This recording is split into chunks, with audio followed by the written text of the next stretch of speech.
વિદ્યાર્થી મિત્રો, ત્રીજા ચેપ્ટરની અંદર શરૂઆત કરી દીધી આપણે. એક ભાગમાં 2-3 ઉદાહરણ અને 3.1 ના 1-2 પ્રશ્ન આપણે જોયા હતા. અહીંયા દાખલા નંબર 3, 4 અને 5 આ આપણે અત્યારે સમજવાના છીએ. દાખલા નંબર 3,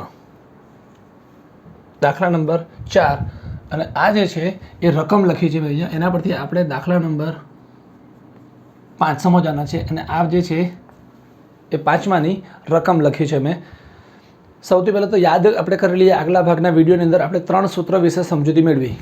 જે તમે શીખી રહ્યા છો એ મધ્યક છે. આપણે એને નોર્મલી મધ્યક તરીકે જ ઓળખીશું, પણ અહીંયા મધ્યકના પ્રકાર આવવાના છે અને એ દ્રષ્ટિએ તમે જોશો તો આપણે જે શીખી રહ્યા છે એ સમાંતર મધ્યકની રીત છે.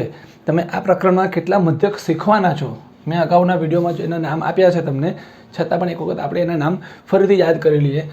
તો એક તો તમે સમાંતર મધ્યક શીખશો,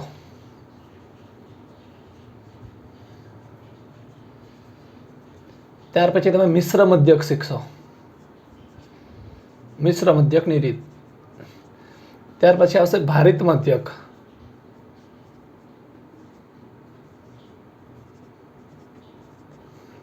ગુણોત્તર મધ્યક,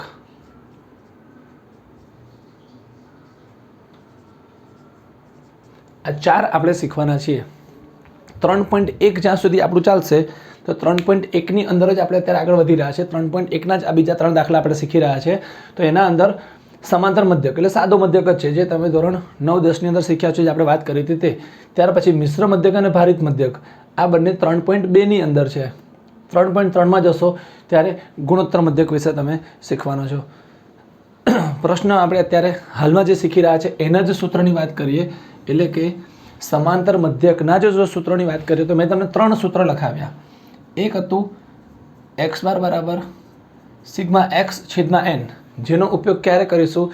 જ્યારે માહિતી અવર્ગીકૃત હોય ત્યારે.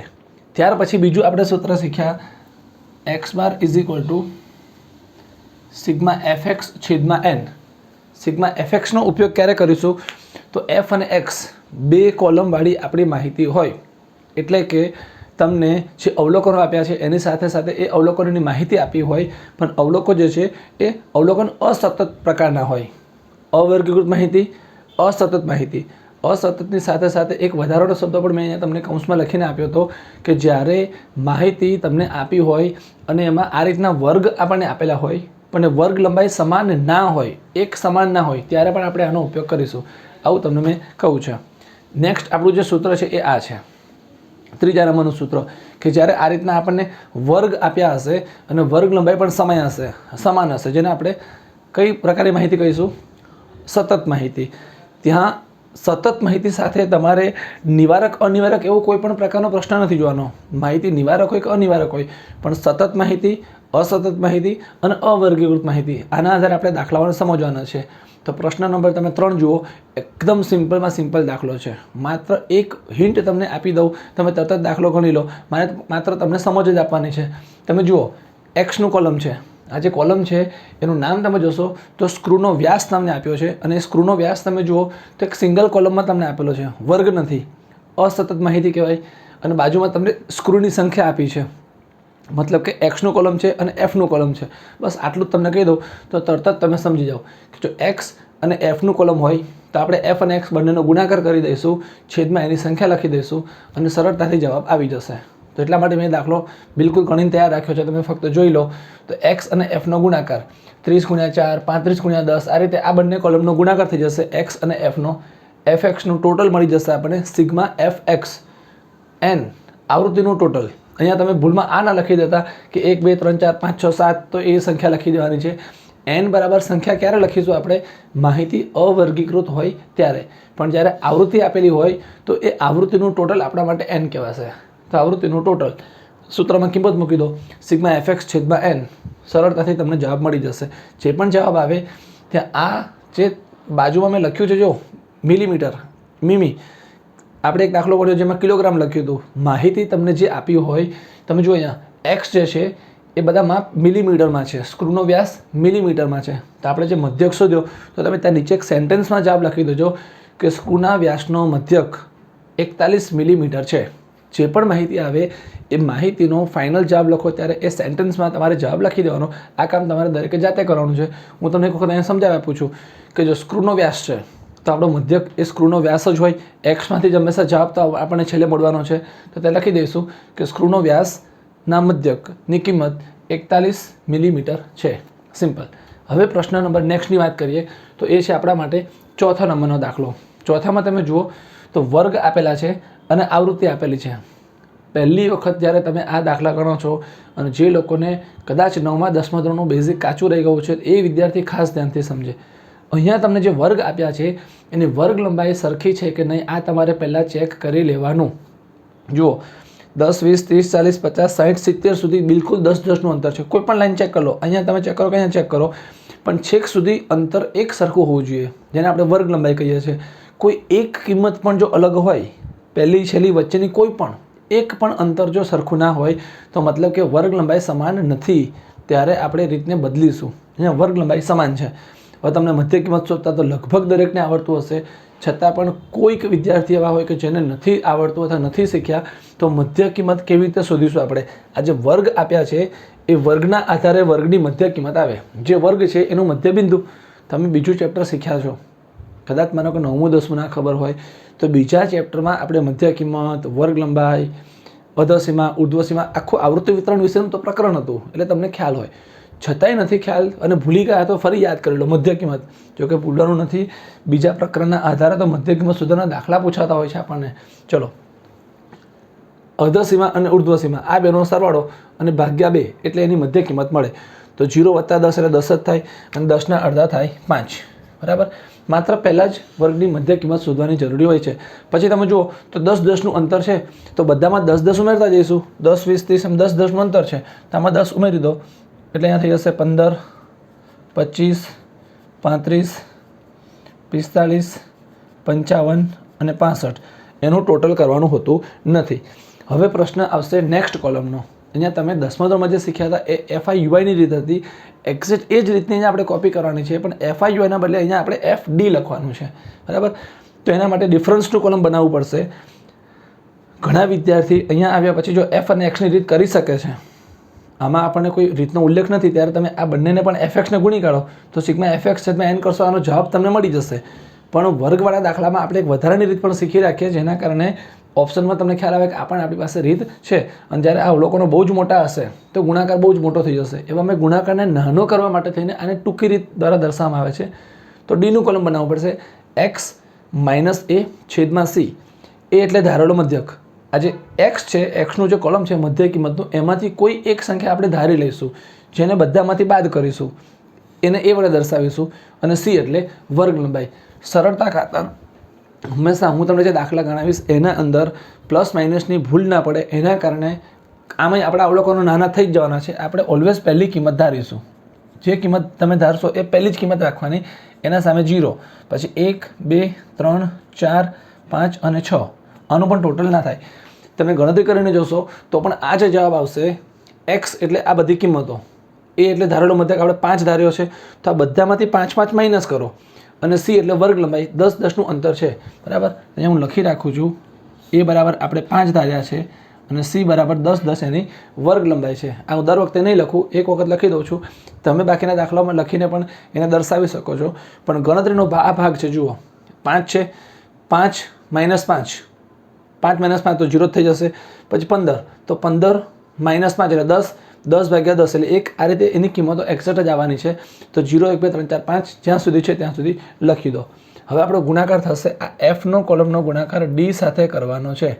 તો F અને Dનો ગુણાકાર 3 × 0, 0, 5 × 1 = 5, 12 × 2 = 24, 16 × 48, 11 × 4 = 44, 5 × 5 =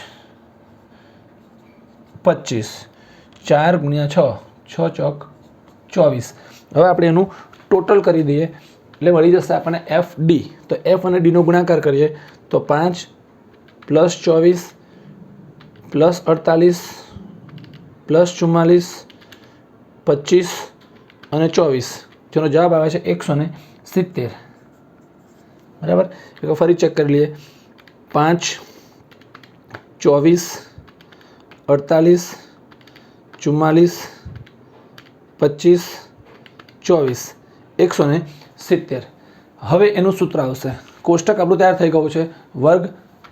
વર્ગ અને આવૃત્તિ આપેલા છે આપણને. મધ્ય કિંમત શોધી લીધી છે. મધ્ય કિંમતમાં પહેલી સંખ્યા ધારી અને સામે 0 લખી દેવાનું છે. 0, 1, 2, 3, 4, 5. પછી એફ ને ડી સાથે ગુણી નાખવાનું છે અને એનું ટોટલ લઈ લેવાનું છે. સૂત્રમાં કિંમતો મૂકી દેવાની. સૂત્ર યાદ રાખી લેજો, a + સિગ્મા FD છેદમાં n ગુણ્યા c. તો એ એટલે ધારેલો મધ્યક. પહેલી સંખ્યા ધારીશું અને એક્સમાં ધારવાની છે, ભૂલ પડે નહીં. એક્સમાંથી સંખ્યા ધારવાની છે. ભૂલમાં તમે એફની અંદર સંખ્યા ના ધારી લેતા, નહીં તો ખોટો દાખલો પડી શકે છે. તો 5a + FD 170, n 56, 56 અને ગુણ્યા 10. 5 તો એઝ ઇટ ઇઝ રહેશે. અહીંયા FDની કિંમત 170, nની કિંમત છે 56, 56 અને ગુણ્યા વર્ગ લંબાઈ છે 10, 10. આ બેને ગુણી કાઢીશું અને 56 વડે ભાગી નાખીશું. તો 170 ગુણ્યા 10 એટલે 1700 ભાગ્યા 56 કરો તો જવાબ આવે છે 30.36.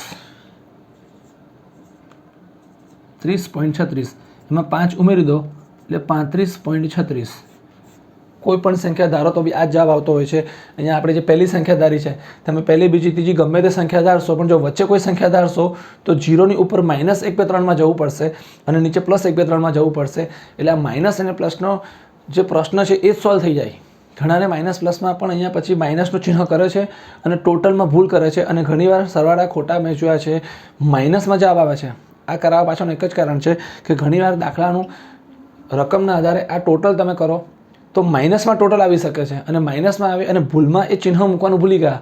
બધા ટોટલ તો અહીંયા માઇનસ કર્યું, પણ એ જ માઇનસ ટોટલને અહીંયા લઈ આવીને ઘણા વિદ્યાર્થી ભૂલ કરી દેતા હોય છે. તો આ બસ આ ભૂલ ના પડે એના માટે હું આ રીત કરાવું છું. બાકી આ રીતનો કોઈ બીજો એવો અર્થ નથી કે કેમ આપણે રીત બદલી છે, પણ ઇઝી છે.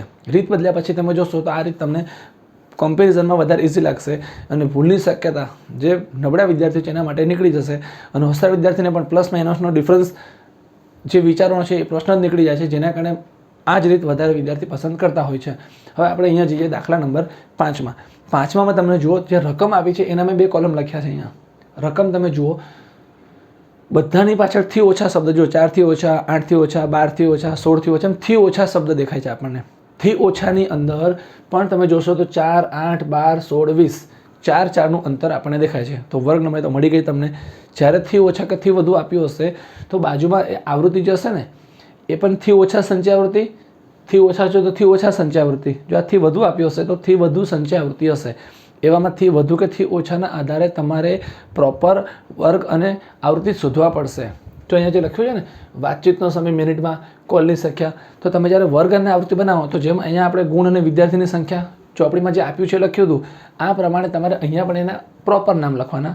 મેં માત્ર ટૂંકમાં અહીંયા વર્ગ અને આવૃત્તિ લખી દીધા છે, પણ વર્ગ એટલે આ જે ઉપર આપ્યું છે એ તમારે લખવાનું છે અને કોલની સંખ્યા અહીંયા લખવાની છે, જેને આવૃત્તિને એફ વડે દર્શાવીશું આપણે.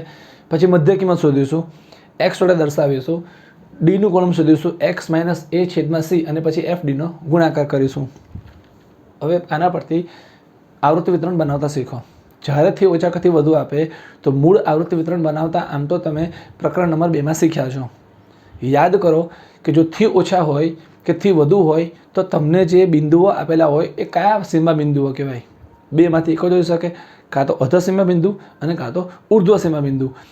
યાદ કરો, માનો આ જ વર્ગ છે, આપણે ઉદાહરણ લઈએ તો થી ઓછામાં આપણે આમ બોલવાનું હતું, થી ઓછા, તો આજે છે એ ઉર્ધ્વ સીમા કહેવાય. તો તમને ઉર્ધ્વ સીમા બિંદુ આપેલા હોય અને જો થી વધુ હોય તો આગળની લાઈન આપેલી હોય એટલે અધર સીમા બિંદુ આપેલા હોય.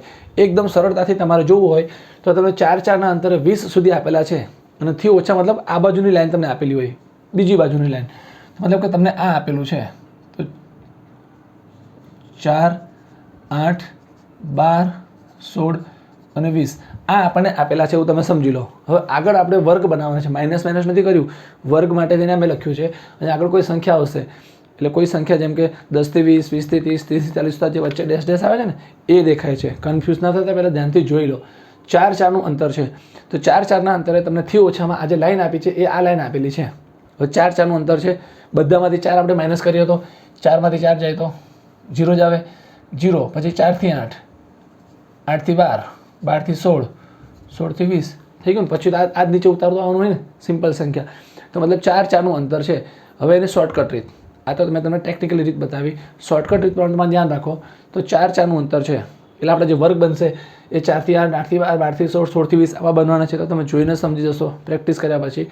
જેટલું અંતર છે એટલું જ અંતર પહેલાં વર્ગમાંથી પણ માઇનસ કરવાનું, કારણ કે થી ઓછા છે.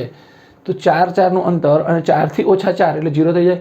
તો પહેલો વર્ગ 0 થી 4નો બનાવવાનો, એટલે 0 થી 4, પછી 4 4 ઉમેરતા જાઓ, 4 થી 8, 8 થી 12, 12 થી 16, 16 થી 20 થી ઓછામાં છેલ્લા બિંદુએ અટકી જવાનું. ક્લિયર? કુલ. હવે બાજુમાં આપણને મળશે n. આવૃત્તિ કેવી રીતે શોધશો તમે? તો અહીંયા જુઓ, થી ઓછામાં આગળ કશું જ નથી, ઉપરનું માઇનસ કરવાનું હોય. તો 20 માઇનસ કશું જ નથી, એટલે 20 એઝ ઇટ ઇઝ મૂકી દઈએ. 42 માઇનસ 20, 22. ઘણા વિદ્યાર્થી થી ઓછા નથી વધુમાં આ બેઠી જ સંખ્યા લખી દે છે અહીંયા, અને પછી જવાબ નથી આવતો. પણ એ તો એમે નથી આવવાનો, કારણ કે તમે તો આ લખીને બેઠા છો. ભૂલ કરી કહેવાય. જ્યારે તમે વર્ગ બનાવો છો, પહેલું કોલમ સુધારો છો, તો બીજું કોલમ પણ સુધારવાનું થાય. કારણ કે થી ઓછા કે થી વધુમાં તમને સંચય આવૃત્તિ આપેલી હોય તો આને બેઠી મૂકી દેશો તો દાખલાનો જવાબ એમે નહીં આવે. એટલે યાદ રાખો કે થી ઓછા કે થી વધુમાં સંચય આવૃત્તિમાંથી મૂળ આવૃત્તિ શોધવાની હોય છે. તો થી ઓછા છે એટલે 20, 42 minus 20, 22, 57 minus 42, 57 minus 42, 15, 65 minus 57, 8, 70 minus 65, 5. સૌથી મોટી સંખ્યા હોય એ જ આપણું ટોટલ હોય. આ તો તમને આગલા ચેપ્ટરમાં પણ કીધું છે કે જ્યારે તમે આ પ્રકારના દાખલા ગણો તો યાદ રાખવાનું છે કે થી ઓછા કે થી વધુમાં તમને જે સૌથી મોટી સંખ્યા દેખાતો ને એ જ ટોટલ હોય. થી ઓછા હોય તો છેલ્લે મોટી સંખ્યા હોય, અને થી વધુ હોય તો પહેલાં જ મોટી સંખ્યા હોય, અને એ જ આપણું ટોટલ હોય. તમારું ટોટલ કરશો આટલા જ થશે. હવે મધ્ય કિંમત 0 વત્તા 4 એટલે 4 જ થશે. 4ના અડધા 2. પહેલા વર્ગની મધ્ય કિંમત મળી ગઈ. 4 4નું અંતર છે તો આમાં 4 4 ઉમેરી દઈએ આપણે. તો 2 અને 4 6, 10, 14, 18, જેનું ટોટલ નથી કરવાનું આપણે. હવે ધારીશું તો પહેલી સંખ્યા ધારી લેવાની છે એ, બરાબર ને? જે એક્સનું કોલમ છે એમાં ભૂલમાં તમે એફમાં ના લખી દેતા. આવી ભૂલો જોઈ છે એટલે હું વારંવાર આને રિપીટ કરું છું. એક્સના કોલમમાં સંખ્યા ધારી લો અને એની સામે લખી દઈશું આપણે 0. 1, 2, 3, 4. આ બંને કોલમનું ટોટલ તો કરવાનું જ નથી. હવે એને ગુણીશું આપણે ડી ને એફ સાથે. આ બેનો ગુણાકાર 20 ગુણ્યા 0, 0, 22 ગુણ્યા 1, 22, 15 દુ 30, 8 તારી 24, અને 5 ચોક 20. 4 ને 2 6, બરાબર? 4 ને 2 6, 2 ને 2 4, ને 2 6, 6 3 9, 96. સૂત્ર તૈયાર છે. એમાં આપણે કિંમતો મૂકી દઈએ. તો એ એટલે ધારેલું મધ્યક જેની કિંમત છે 2 પ્લસ 96 છેદમાં આવૃત્તિનું ટોટલ 70 ગુણ્યા વર્ગ લંબાઈ. આ વખતે વર્ગ લંબાઈ 4 4 છે. વર્ગ લંબાઈ ભૂલમાં કંઈક બીજી ના લખાઈ જાય.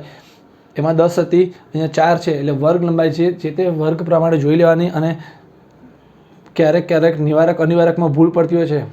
3 4 5 એવી સંખ્યા આવે તો ભૂલમાં કંઈક ખોટી લખાઈ જાય છે. આમ ઊભું જ ચેક કરવાનું તમારે. 4 8 12 16, તો 4 4નું અંતર છે.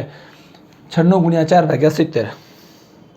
આનું સાદું રૂપ 96 ગુણ્યા 4 ભાગ્યા 70, એટલે જવાબ આવે છે 5.49. અને એનું ટોટલ કરો તો 5 ને 2 7.49. આ આપણો ફાઇનલ જવાબ થઈ ગયો. અને તમને જે સંખ્યા આપી હતી એ વાતચીતનો સમય મિનિટમાં હતો, તો એ લખીશું મિનિટ. એટલે આપણો જે જવાબ છે એ મિનિટ કહેવાશે. અને પછી વાક્ય શું લખશો તમે? તો વાતચીતના સમયનો સરેરાશ, એટલે કે સમય, વાતચીતના સમયનો સરેરાશ સમય અથવા મધ્યક 7.49 મિનિટ જવાબ આપણો આવી રહ્યો છે. એટલે 7 પણ મિનિટ જ છે, પણ 7.49 મિનિટ એટલે મિનિટ પોઈન્ટમાં છે. પણ તમારે આને 7 કલાક 49 મિનિટ એવું નથી સમજવાનું. તો સિમ્પલી આપણે અહીંયા આ પ્રશ્ન પૂરો કર્યો છે. અને હવે તમે જો જોશો તો આના પછીનો જે પ્રશ્ન છે, એટલે કે 6થા નંબરનો પ્રશ્ન છે, 7 14 21 28 35. આના જેવો દાખલો છે. સિમ્પલ જ દાખલો છે. બંને તમે જોશો તો આ બંનેમાં વર્ગ લંબાઈ સરખી હતી. આમાં તો તમારે આના પરથી આવૃત્તિ વિતરણ બનાવવું પડ્યું. એમાં તો બનાવવાનું પણ નથી. આના જેવો દાખલો છે. તો એક પ્રશ્ન નંબર 6 જે છે એ હું તમને જાતે ગણવા આપી દઉં છું. પ્રશ્ન નંબર 6. પ્રશ્ન નંબર 7 તમે જુઓ તો 7 પણ વિદ્યાર્થીઓ જાતે ગણશે, પણ એમાં તમે મધ્ય કિંમત શોધશો. મધ્ય કિંમત શોધ્યા પછી તમે જોશો તો 7મા દાખલાની અંદર જો 5, 15, 25, 35 અને 45 નથી, વર્ગ લંબાઈ સરખી નથી. 7મા પ્રશ્નની વાત કરું છું. માનો કે વર્ગ લંબાઈ સરખી નથી તો તમે શું કરશો? તો અહીંયા તમે જુઓ તો માનો કે તમે આ કોલમ બનાવશો, મધ્ય કિંમત તમારે શોધવી પડશે, પણ મધ્ય કિંમત દર વખતે સેપરેટ શોધવી પડશે. એટલે 2નું ટોટલ ભાગ્યા 2, ફરી 2નું ટોટલ ભાગ્યા 2, ફરી 2નું ટોટલ ભાગ્યા 2, કારણ કે વચ્ચે ક્યાંકથી વર્ગ લંબાઈ તૂટી જાય છે. અમુક અંતર સુધી વર્ગ લંબાઈ સરખી છે, પછી વર્ગ લંબાઈ સરખી નથી, તો દરેકની મધ્ય કિંમત શોધી લેજો. હું 7મા પ્રશ્નની વાત કરું છું. હવે જ્યારે વર્ગ લંબાઈ સરખી ના હોય તો તમને આ એક સરખા અંતરે નહીં દેખાય. જેમ આમાં આપણે 4, 4 ઉમેરી દીધા, આમાં તમે 10, 10 ઉમેરી દીધા, એવું તમે ત્યાં નહીં કરી શકો. તો આપણે આ ધારી પણ નહીં શકીએ. તો તમારે ત્યાં એફ અને ડીનો ગુણાકાર કરી દેવાનો છે. તો છઠ્ઠો દાખલો એક્ઝેક્ટ સેમ આ પ્રશ્ન અને આ પ્રશ્ન જેવો જ છે, 4 અને 5 જેવો છે. તો છઠ્ઠો દાખલો તમે બિલકુલ સેમ જાતે ગણશો અને 7મા દાખલામાં મધ્ય કિંમત શોધ્યા પછી એફ અને ડીનો ગુણાકાર કરી દેજો, મતલબ આ રીતે કરજો, પણ મધ્ય કિંમત શોધ્યા પછી. તો આ રીતે તમારે હવે 3.1 પૂરું કરી દેવાનું છે અને 3.1 સુધીના જેટલા પણ ઉદાહરણ છે એ બધા જ ઉદાહરણના દાખલા પણ ગણવાના છે. ત્યાર પછી આપણે 3.2, 3.3 આગળ વધારીશું. એટલે ઘરે ભણતા વિદ્યાર્થીઓ, સ્કૂલમાં ભણતા વિદ્યાર્થીઓનું 3.1 ઓલમોસ્ટ પૂરું થઈ ગયું છે, ઉદાહરણ પણ ગણાઈ ગયા છે. ઓનલાઈન અભ્યાસ કરતા વિદ્યાર્થીઓ પણ હવે 3.1 અને 3.1 સુધીના ઉદાહરણ આગળના બધા જ પૂરા કરી દેવાના છે અને સમગ્ર પ્રકરણ પૂરું થાય ત્યારે મને હોમવર્ક મોકલી આપવાનું છે.